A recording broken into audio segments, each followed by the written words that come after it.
Magandang hapon mga kababayan ko at meron po tayong mainit na topic ngayong hapon na ito ha. Pero before anything else ay binabati po muna natin yung iba po natin mga kababayan dyan sa abroad ha. Yung mga OFW po natin mga kababayan. Tayo po ay bumabati ng magandang gabi, magandang tanghali, magandang umaga sa inyo po dyan. Palagian po kayo mag-iingat ha mga kababayan ko. At siyempre, binabati po natin yung mga comrades at comrades po natin nationwide dito po sa bansang Pilipinas. At ganun din sa mata po ng Bayan Southern Tagalog sa pangunguna po natin at sa mata po ng Bayan National kay Kamrad Lakay Gandhi Dalag, magandang hapon sa atin pong lahat. At siyempre sa iba't ibang panig po ng bansa po natin, mayroon po tayong chapter ng Mata po ng Bayan. Ha? Hindi ko na po kayo iisa-isahin. Magandang hapon, magandang umaga sa inyong lahat ha, mga kababayan ko. Ayun, at binabati po natin yung mga Facebook friend po natin.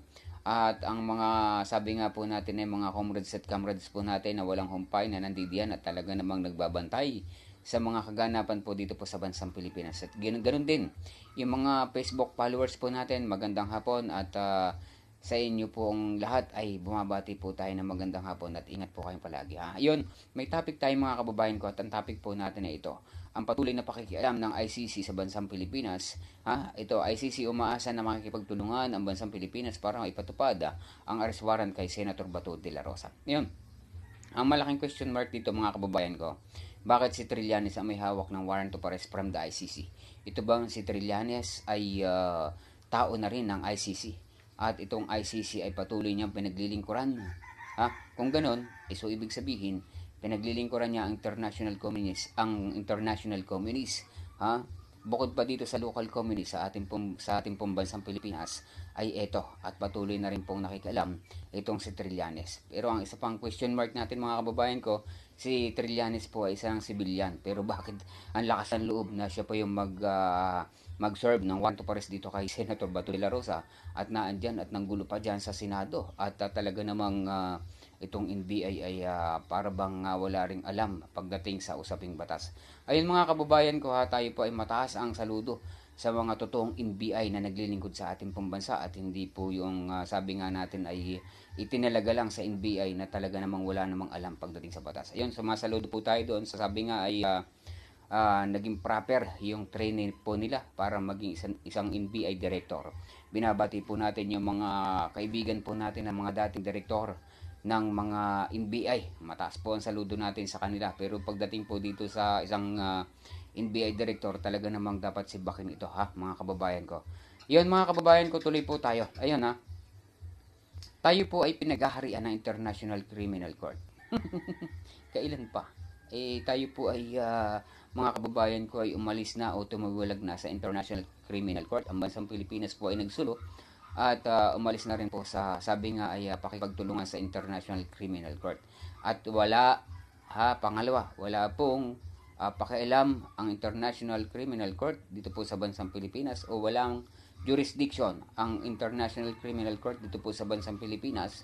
Pero ang pinagtataka natin, eto, at patuloy pong talaga namang dinadaan sa pamumulitika. Ito pong ginagawa ng iba po natin mga politiko dito po sa bansang Pilipinas para lamang mapanagot ang ibang mga kalaban nila sa politika dito po sa bansang Pilipinas. Ayan mga kababayan ko, tayo po ay hindi na magtataka kung yung ibang mga senador at congressman ay talaga namang gigil na gigil sa mga Duterte at sa mga alyansa ng atin pong mga dating presidente na si PRRD. Hindi na po tayo magtataka dyan sapagkat ang Communist Terrorist Group dito po sa bansang Pilipinas ay talaga naman pong binangga ng talaga namang ng mga Duterte. Ha? Tayo po ay hindi na po magtataka kung bakit itong ICC ay patuloy na nakikialam dito po sa usapin ng atin pong bansa sapagkat ang ICC po ay karamihan sa mga prosecutor dyan o abogado dyan ay saklaw din po ng international communist. Ayun mga kababayan ko tayo po ay sabi nga natin ay ito pong bansang Pilipinas talaga namang napakalakas po ng legal ng communist terrorist group nila. Sapagkat bakit? Kung mahina po ang legal front ng communist terrorist group dito po sa bansang Pilipinas, hindi po makakapasok ang ICC dito po sa bansang Pilipinas. At never po yan na magaganyan dito po sa bansang Pilipinas. May nagpapapasok po may nagpapapasok po pinapapasok po ng kanila po mga alyansa o alyado ng mga politiko para mapanagot yung ibang mga sabi nga po nila yung mga kalaban sa politika. Ito po yung pinakamahirap sa ating pambansa. Talaga namang kapwa Pilipino ay talaga namang kakalabanin mo para sa maleta at para sabi nga ay maibagsak ang iyong kalaban sa politika.